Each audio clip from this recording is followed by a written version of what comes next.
Skrivnost preudarnega investiranja je 5 zlatih ključev. Če vas zanima, kateri so, vas vabim k ogledu oddaje z gospodom Bojanom Pravico.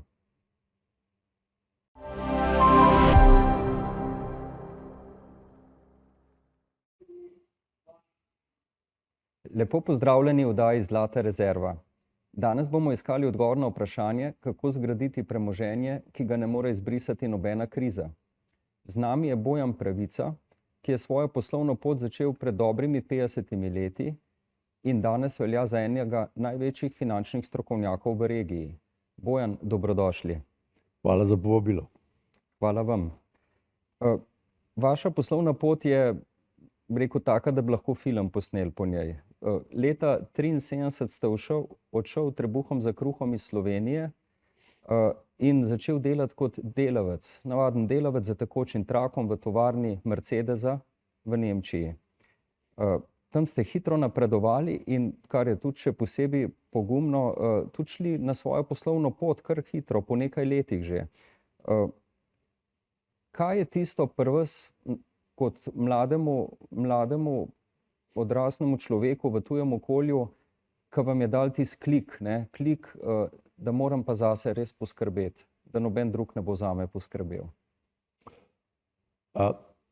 V Nemčiji je bilo takrat veliko bolj izrazito na trgu, da si lahko videl ljudi, ki so samo zaposleni, in pa ljudi, ki se ukvarjajo tudi z eno poslovno dejavnostjo, to se pravi, so imeli svoje podjetje in tako naprej. In mene je želja, enostavno vlekla na to, da bi se izprobal kot samostojni podjetnik. Ne glede na to, da v principu nisem obvladal nemščine, ker sem se v šoli učil angleščino. Torej, resnično nisem znal nemško. Ampak glede na to, da sem pa bil športnik, poleg svojega dela, sem pa bil samo z Nemci v klubu in smo trenirali praktično in se pogovarjali, kakor sem jaz pač razumel in znal v nemščini, in lahko rečem, da sem se na ta način hitrejše naučil, tudi želel sem se hitrejše naučiti nemščino. Res pa je, da sem potem, lahko rečem, rabil 10 let, da sem govoril resnično relativno dobro nemško. Danes predavam v nemščini. In kako je pa bilo, recimo takrat, ko ste začeli v Nemčiji, ste v bistvu imeli kakšen cilj, da rečete, da si zgradite svojo, tako bi rekel, neodvisnost, samostojnost, tako, da ste, rekel, finančno neodvisen? Kaj vas je gnalo takrat na tej poti? Ali samo ustvarjanje? 73. sem šel v Nemčijo, 74. je nastala kriza v Nemčiji. In sicer naftna kriza, nekaj podobnega kot danes. In takrat je Mercedes praktično bil pred odločitvijo, ali bodo odpustili določeno število zaposlenih. In glede na to, da smo mi bili šele 1 leto zaposleni, je bila velika verjetnost, da bodo prvi nas odpustili, ker jim je to najmanjša izguba dejansko. Hvala Bogu se to ni temu tako zgodilo, ampak meni je bilo popolnoma tako jasno, da ne smem biti odvisen samo od ene zaposlitve, ampak da moram poskušati si ustvariti dodaten vir prihodkov, čeprav mi je bilo jasno, da se moram še veliko naučiti, in da bom verjetno imel tudi kakšne težave, ampak kljub temu sem želel, da postanem popoldanski espe, če bi temu po slovensko lahko tako rekli. Tako da sem 4 leta v Mercedesu, poleg Mercedesa, delal popoldanski espe, ker se nisem tako dobro, bi rekel, znašel na trgu, da sem potem postal samostojni podjetnik brez zaposlitve v Mercedesu. Se pravi, že zelo zgodaj. Zdaj, v tem svetu, rekel, ki ste tudi omenil, rekel, ko ste začeli s poslovno potjo, se je v bistvu začela ena kriza, zdaj smo v nekako nekem obdobju, lahko rekli, nekih polikriz, se pravi, skačemo iz krize v krizo. Ob teh krizah mi na misel pride ena vaša, rekel, izraz, kar rečete, zlato je resnica, denar je pa obljuba. Kaj s tem mislite? No, pravi finančni strokovnjaki, poudarjam, pravi finančni strokovnjaki, vejo, da edini denar, pravi denar je zlato, vse ostalo je dolg. Ker papirnati denar se ustvarja iz dolga. Ja? In seveda centralne banke skrbijo za to, za razmnoževanje tega denarja, za tiskanje tega denarja. To ni nobena skrivnost, to vsi vedo. In skrbijo tudi za to, da ne pride do deflacije oziroma da ne pride do prevelike inflacije. Ukolikor jim to uspeva, ne? Enkrat bolj, enkrat manj. Ne? Ampak glede na to, da v Evropi ne obstoja nobena država, ki ne bi bila najmanj enkrat bankrot. In treba se zavedati, da papir, tiskani papir, ker je denar, dejansko je v redu, dokler je vse v redu. Dokler je vse v redu. Ja? Če pa pride do velikih težav v monetarnem sistemu zaradi različnih razlogov, pa država ne more drugega kot spremeniti denarno enoto in postaviti sistem na novo. To se je zgodilo tudi v Sloveniji pri osamosvojitvi. Se vemo vsi, da smo iz jugoslovanskih dinarjev dobili bone, pa potem iz bonov smo dobili tolar, pa iz tolarja smo potem dobili evro. Kaj bo pa v naslednjih 20 letih, pa ne vemo. Zato je denar obljuba. Ja? Fizično plemenita kovina je pa lastništvo, brez emitenta. To pomeni brez izdajatelja in predstavlja realno vrednost. Kako je pa, recimo, vi se ukvarjate v svet financ, ste vstopili že prek več kot 30 leti. Sva se pa pogovarjala, da na področje, rekel, strokovno, se pravi pa področje plemenitih kovin, pa ne pred 30, pa pred 20 leti. Leta 2006, lih malo pred pokom enega finančnega balona velikega. Ne? Pa bi morda opisali tisto obdobje, kako vam je zlato sploh prišlo, da ste začeli o njem razmišljati. Kaj je tisto, kar vas je spodbudilo? Ja. V Sloveniji sem kot nemški podjetnik začel vlagati denar, čas in know-how 91. leta in sem ustanovil prvo premoženjsko svetovalno podjetje. In sodeloval sem pa takrat z predhodnico kmečke družbe, to je bila PMA, borzno-posredniška hiša, ki se je potem spremenila v Betinvest, potem v kmečko družbo, iz kmečke v KD sklade in potem so prodali Generaliju. In tukaj smo gradili takrat v 90. letih industrijo vzajemnih skladov. Kot produktivni kapital smatram, ne samo takrat, tudi danes, kot izredno dobro naložbo, dolgoročno gledano seveda pod pogojem, da imaš dobrega upravitelja. No, ampak vsi ti trgi vrednostnih papirjev pa lahko pridejo, kot smo že velikokrat bili priče v zgodovini, da pride do tako imenovanega prevrednotenja trga. In to se je zgodilo 2006-2007, kjer je bila dobiček na delnico nekje na Luka Koper takrat nekje 47, ker vemo, da je seveda zelo precenjeno. In takrat smo se pogovarjali posebej z pokojnim gospodom Gardnerjem, ker sem bila prijatelja praktično, da so zadeve precenjene in da se mora zgoditi korekcija. In smo iskali nove možnosti. Seveda oni so jih iskali v obveznicah, kar je tudi bila alternativa. Jaz sem jih pa iskal v fizični plemeniti kovini in se zato ustanovil takrat za mene relativno nepoznano področje plemenitih kovin.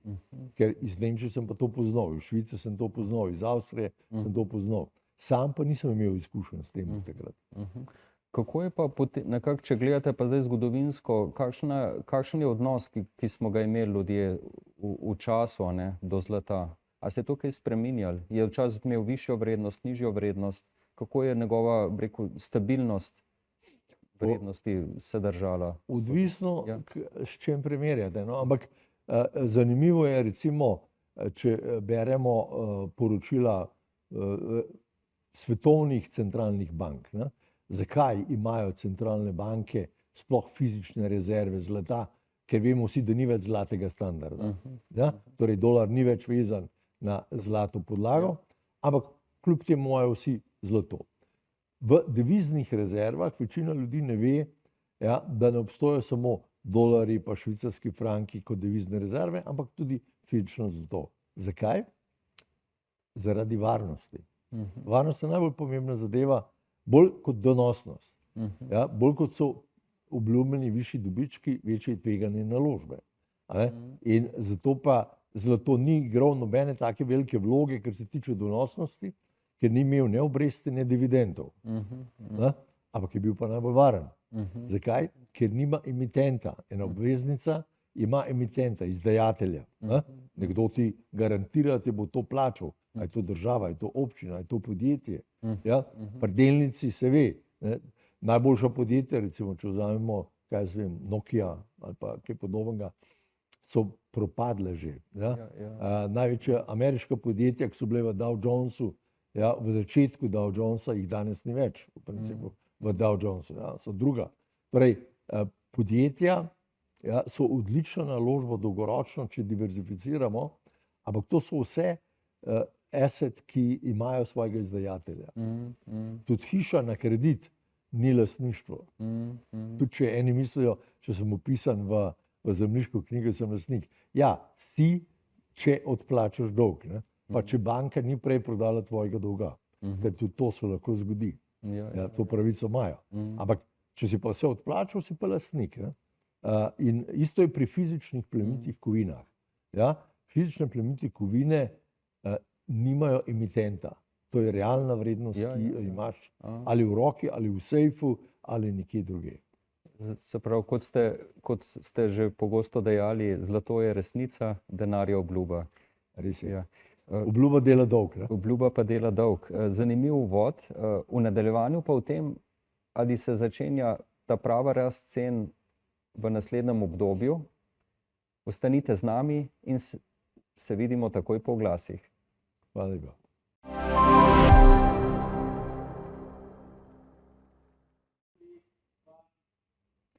Dobrodošli nazaj. Danes se marsikomu med nami zdi, da se svetovna gospodarstva in tudi finance tresejo. Gospod Pravica, poglejva, kaj nas čaka. Občutek imamo, da se je začelo novo obdobje dražitev. Da smo v obdobju, kjer se bodo ne samo surovine, tudi hrana, energija podražili. Ali se prava inflacija šele začenja in kaj to pomeni na naše prihranke v bankah? Ja, zelo zanimivo vprašanje. Seveda centralne banke skrbijo za to, da dejansko nekje obvladujejo stopnjo inflacije. Ampak tudi centralna banka ne more čarati. Ima omejene možnosti. In zaradi tega je za pričakovati v principu, da se bo prej kot slej zgodilo nekaj, ker trenutno ne vemo, ampak da pogledamo, kako države ponavadi rešujejo prevelike zadolževanja. V zgodovini lahko rečemo, da imamo 5 različnih sistemov. Prvi sistem je, da imaš tako dobro gospodarsko rast, da te dolg, ki ga imaš, sploh ne obremenjuje. Trenutno se ne moramo pohvaliti s to rešitvijo. Tudi še ne izgleda, da bomo to po tej poti lahko se razdolžili. Druga možnost je, ki obstaja, da oklestimo proračun in rečemo, tolikle prihodkov in prispevkov imamo, več ne moramo izdati. Potem pa vemo, da pokojnine ne bi mogli več izplačati, ker je premalo prihodkov za vse izdatke, vključno z pokojninami, katere pripadajo, ja, tistim, ki so jih zaslužili. Ja. In če pogledamo, da se proračun za orožje odzigne kar naenkrat iz določenega procenta na višji procent, zaradi političnih odločitev, potem vemo, da so države vse, ne samo Slovenija, prisiljene, da se ponovno zadolžuje. Jaz ne poznam nobene države v Evropi, ki je od konvergenčnih kriterijev, ki so jih podpisali, ja, vračala svoje dolgove. Ne, vsi se pridno naprej zadolžujejo. Zakaj? Ker je sistem takšen, kot je. Ja? Jaz ne želim kritizirati sistema, ker to ni moje področje. Ja? Sprejmem pa to kot dejstvo, da če ne moreš z gospodarsko rastjo, če ne moreš z varčevanjem rešiti zadolžitve, potem ostajajo še 3 druge možnosti. Prva je bankrot. Videli smo pri Grčiji, da to Evropi pač ne ustreza, ker bi s tem Evropa izgubila, ja, na mednarodnem ugledu, ja, in bi mogoče za vse druge države morala nove zadolžitve dražje plačati, ker bi zaupanje morala kupiti. Okay? Torej, tudi to lahko izključimo. Bankrotna obroke je pa inflacija. To je pa tako, kot salama, ko jo narežeš. Koleščke postopoma. Zakaj? Ker ni tako boleče kot bankrot. Je treba razumeti, da država nikoli ne bankrotira. Bankrotirajo zmeram posamezniki, njeni upniki. Upniki, ja. In to so pa, bi rekel, ljudje. Ki imamo denar. Ja, ki imajo v napačnem obliki premoženje. Če imaš papirnato premoženje, kjer si upnik, si vse izgubil. Če imaš realne vrednosti, ni rečeno, da so vse izgubil. Se pravi, čeprav razumem vaša teza, tudi glede na to, da se pravi, iz dolgov se rešimo lahko z varčevanjem ali z pospešeno gospodarsko rastjo, ali pa z inflacijo. Ja, ali pa z vojno. Ali pa z vojno. Ker je praktično reset, ja, in podoben nekje bankrotu, če tako pogledamo, ampak ni čisto isto. Ampak to so v teh sistemih, ki jih mi poznamo, edine rešitve, zgodovinsko gledano. Drugih ni. Razen, če se bo na svetu nekdo, saj predlogajo kar nekaj, ja, ampak se niso uveljavili, da bi postavili drugačen sistem.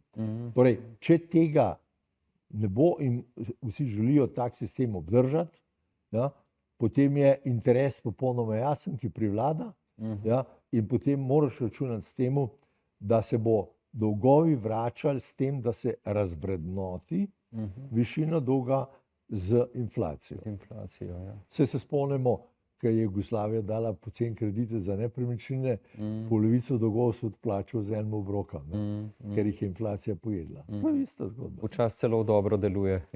Ja, odvisno na kateri strani si. Na kateri strani si, ja.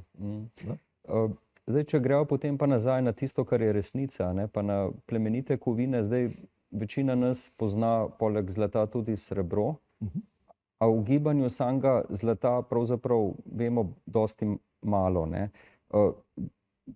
Vaša prispodoba je, da zlato prinaša varnost, miren spanec, srebro pa adrenalinske sanje.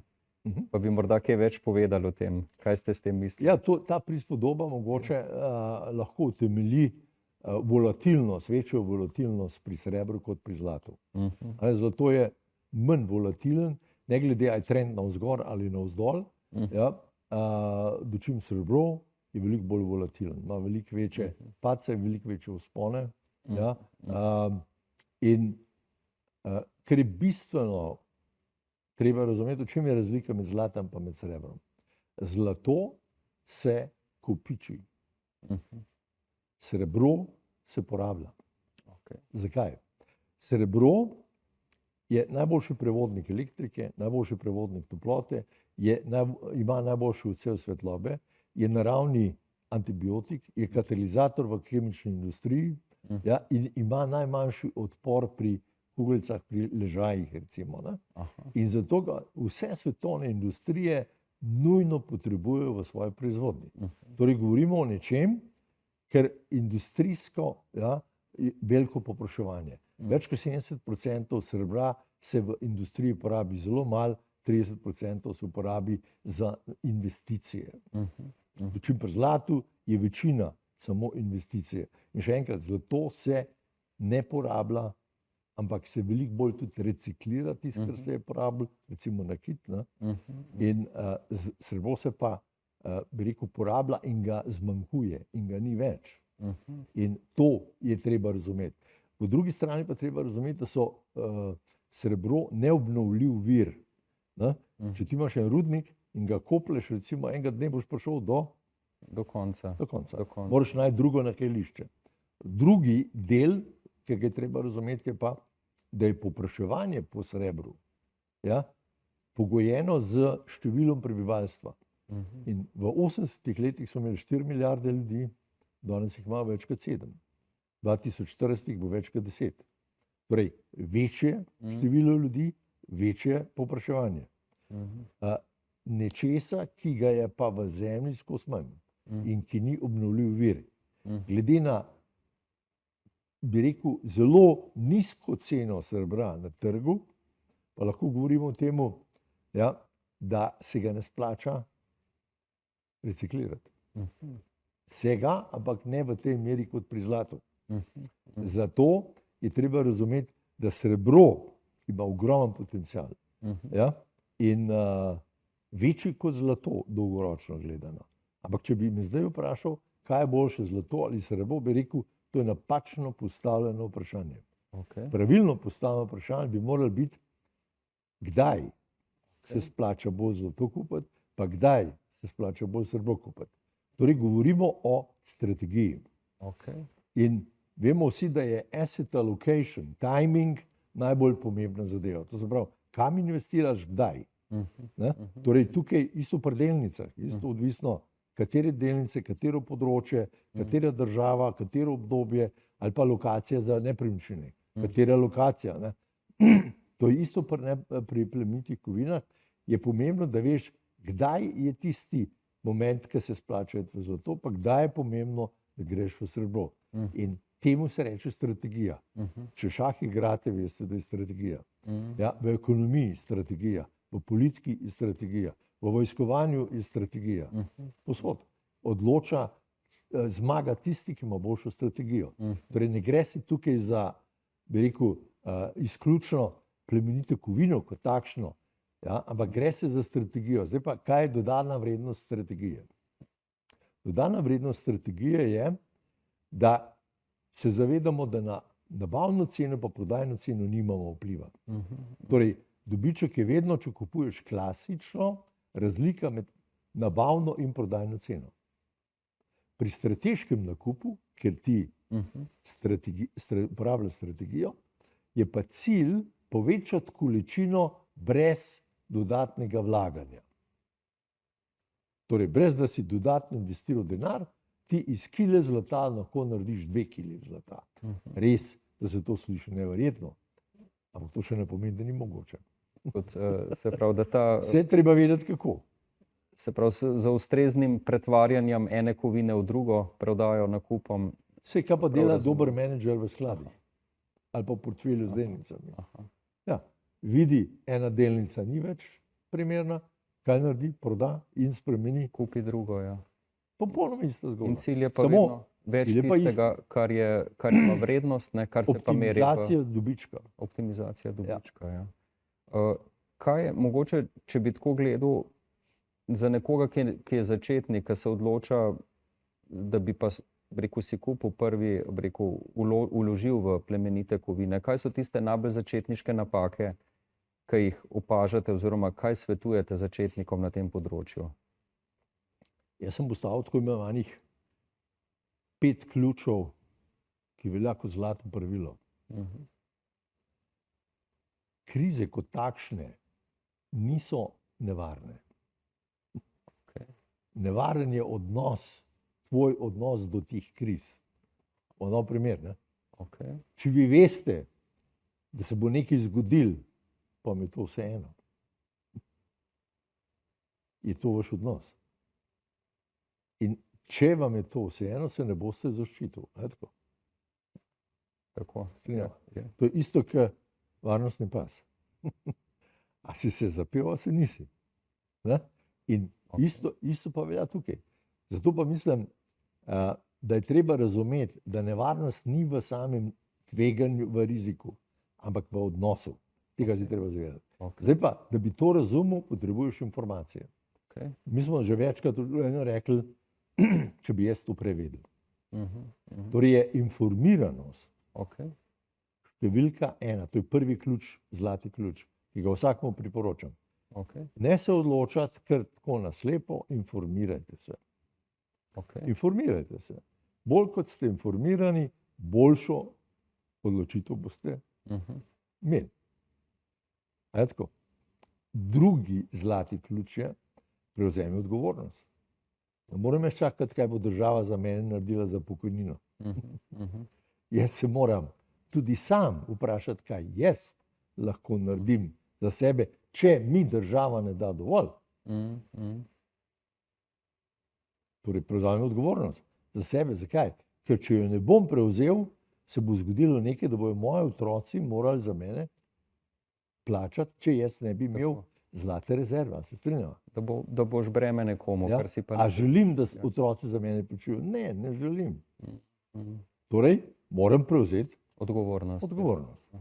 Če sem prevzel odgovornost, moram tretji ključ upoštevati. Če imam znanje pa informacijo, je tretji ključ uporabi pravo strategijo. Okay. Ne samo kupiti. Kupi z strategijo. Okay. Četrti. Kupi dovolj. Veste, če imate vi hišo, ki je vredna 1 milijon evrov, ja, zavarovali ste se pa proti požaru za 50 tisoč evrov, pa vam hiša zgori. A je bilo to dovolj požarnega zavarovanja? Ne. Torej, premalo. In če si to prej vedel, nisi prevzel odgovornost za vse, ampak samo za delček. Se strinjamo? Ja, ja. Torej, in peti ključ, ki je najbolj pomemben, agiren namesto reagiren. Preventivno začni delati takoj, ne pa čakati, da se nekaj zgodi, ker vsi vemo, po toči zvoniti je Prepozno. prepozno. Najlepša hvala. Spoznali smo 5 zlatih ključev, kako v bistvu se vstopiti v svet plemenitih kovin.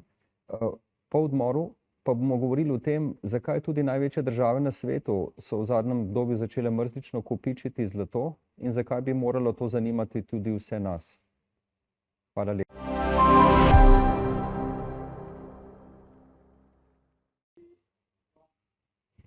Smo v zadnjem delu oddaje. Pogledala bova, kako svetovne igre moči vplivajo na naše denarnice. Bojan, Kitajska že leta kupuje zlato kot rezervo svojo. Kaj oni vejo, kar morda mi še ne vemo? No, mogoče bi bilo dobro, da razumemo, da je na Kitajskem bilo 50 let prepovedano kupovati zlato. Mao Tse-tung. 2004 Kitajska stopila v mednarodno trgovsko organizacijo in takrat so sprostili to omejitev. In od tistega dne naprej do danes, ja, je Kitajska postala številka 1 v proizvodnji, številka 1 v porabi, ja, pa ne govorimo samo privat, ampak tudi, kar se tiče nakupov centralnih bank. Čeprav Kitajska dejansko, če pogledamo, ona ima ogromno ameriških obveznic kot devizne rezerve. Ja. To pa pomeni v teh časih, da oni želijo na vsak način postati veliko bolj, bi rekel, neodvisni od dolarja. Ja. In BRICS države, ne, Brazilija, Indija, Kitajska in ostali so zainteresirani dejansko, da se odcepijo od dolarja kot odvisnost in kopičijo zlate rezerve. Ker če pogledamo, večina ljudi ne ve, v Evropi Evropska centralna banka ima skoraj 50% deviznih rezerv v zlatu. Amerika 80% deviznih rezerv. Ampak skozi več držav na svetu pa kopiči, predvsem BRICS države, pa kopičijo, BRIC, ne se reče po slovenski, države pa kopičijo zlate rezerve zaradi tega, ker hočejo povečati zlate rezerve in s tem zmanjšati odvisnost od dolarja. Ja? In to pa vemo, kako bo vplivalo na stabilnost dolarja. Ne? To ni pozitivno. Ne? Poleg tega je pa treba pričakovati, glede na trenutne negotove situacije in razne sankcije, da se je začel pojavljati tudi drug fenomen, da recimo Rusija ne kupuje več ameriških državnih obveznic, ampak kupuje fizično srebro kot nadomestilo za ameriške obveznice. Prav tako Savdska Arabija. Ja? Ne kupujejo več ameriških državnih obveznic, ampak kupujejo fizično srebro. In še nekatere druge države, ki prepoznajo recimo veliko priložnost v srebru. Ja? In jaz mislim, da bi tudi Slovenija, Evropa morala vsaj, če ne drugega, analizirati trg srebra, ker bi ugotovili, da ga je smešno malo. In da če je nečesa malo in ga vsi potrebujejo, kaj lahko pričakuješ v cenah? Ja, edino rast cen, ne, vse drugega ni. Torej, Ja. in zaradi tega je treba razumeti, da so fizične plemenite kovine v finančno negotovih časih, v geopolitičnih trenjih, ja, v prehodu na trgu delovnih mest, recimo s pomočjo AI in robotike, ja, velike spremembe, ki se pričakujejo. Pa ko ste omenili tudi v bistvu delovna mesta, pa v bistvu razmah robotike, pa umetne inteligence, dotaknila sva se že v bistvu pokojnin. Ne? Sistem, kot ga imamo, predvideva, da je v bistvu, da za nas, ko pridemo v dobo, da dobivamo pokojnino, da smo pokojeni, skrbijo tisti, ki trenutno delajo. Se pravi, da se in glede na demografsko strukturo, ki je, ne, se obeta, da recimo zame osebno, da zelo verjetno moja pokojnina bo bližje 40% moje plače, kakor pa 100%. Ne. Se pravi, samo 40% plače je pa kar težko preživeti. Ne. In to pelje v nek kar velik padec življenjskega standarda. In je zdaj vprašanje, kaj lahko kot posameznik naredimo danes? Kaj je tisto, kar svetujete posameznikom? Drugo vprašanje pa tudi, kaj pa lahko morda podjetja, sploh družbeno odgovorna podjetja, naredijo v tem trenutku, da posameznikom zagotovijo neko mirnejšo starost? Zelo, ne samo zanimivo, ampak tudi zelo koristno in potrebno vprašanje. Jaz bi rekel, če vzamemo prvi zlati ključ 5 pravil, ne, bi rekel prva informacija. In mi poskušamo ljudem na različne načine, ja, podati informacije, da naj si pogledajo zadnjih 10, 15, 20 let, da so bili procenti pokojnin, ja, v primerjavi s plačo dosti višji. In da konstantno padajo. In trend je navzdol. Vzrokov je več. Ampak obstaja še ena druga stvar, ki je zelo pomembna, ki se je treba zavedati, da se plače v primerjavi s pokojninami veliko bolj prilagajajo inflaciji, ja, in padcu kupne moči kot pa pokojnine. Torej, človek po pokojnini bo imel dva velika izziva. Najmanj dva. Prvi je, da bo procentualno, tako kot ste rekel, dobil namesto 40%. Drugi je pa, da če bo dlje kot bo živel, mu bo ta 40% realno padal, ker če je inflacija 2%, 1% se pa pokojnina prilagaja, to pomeni, da dobim jaz vsako leto 1% manj. 1% manj. In res je, da je to potem tudi velik vzrok za to, da ljudje skozi bolj pridejo potem in padejo pod prag revščine. Ja? Država pa, tudi če bi rada pomagala, Ne more, lahko tiska denar, lahko momentalno pomaga, ampak nekdo mora to enkrat plačati. In zaradi tega se postavlja vprašanje, kaj pa lahko jaz sam naredim. Pa bi dal tukaj, mogoče bi citiral nekdanjega predsednika Amerike Kennedyja, ki je bila kriza na Kubi. So ga novinarji vprašali, je rekel, ja, če ne jaz, kdo bo pa potem odločil? Ja, pa če ne sedaj, kdaj pa potem? Isto velja za pokojnine. Ja, če ne jaz za sebe odločam, kdo bo za mene odločil? Če ne sedaj, kdaj pa potem? Mislim, da je čas kot kapital treba gledati. In da ti ne smeš zgubljati časa, ker čas je zelo pomembno pri investiranju. Daljši kot je možnost investiranja, večja je verjetnost, da boš dejansko uspešno investiral. In zaradi tega je smiselno ne samo čakati in kritizirati, kaj drugi ne delajo, ampak vprašaj si, a ti dovolj naredi za sebe. In to smo pri drugem ključu. Prevzemi odgovornost. Prevzemi odgovornost, informiraj se, odloči se in seveda naredi pravo strategijo. To ni težko, če veš kako. Zato informiranje. Kako pa, hvala za ta pogled, kako pa gledate na podjetja, na delodajalce? Kaj lahko naredijo na področju tega, da se morda njihovi zaposleni zavejo tudi lastne odgovornosti in kako jim lahko pri tem pomagajo? Vemo, da prvi steber ne zadostuje v pokojninskem shemi. Zato je nastal drugi steber preko, bi rekel, delodajalcev. In zakonodajalci tukaj mislijo zelo dobro, ker se je praktično obnašal konzervativno, pa je rekel, tukaj ne smemo špekulirati na delniških trgih, tukaj moramo imeti v obveznice. Ampak ko je pa centralna banka reševala monetarne sisteme, pa je uvedla negativno obrestno mero, je pa ta cela zgodba padla. Ker banke in pokojninske družbe in zavarovalnice niso mogle nikjer ustvariti pozitivne obrestne mere.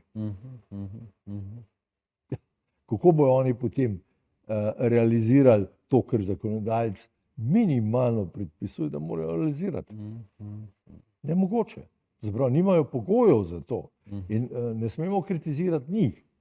Ampak moramo enostavno razumeti, da so se pogoji na finančnih trgih spremenili in da je to dejansko velik problem. In da ne smemo pričakovati, bi rekel, nekaj, kar ni realno.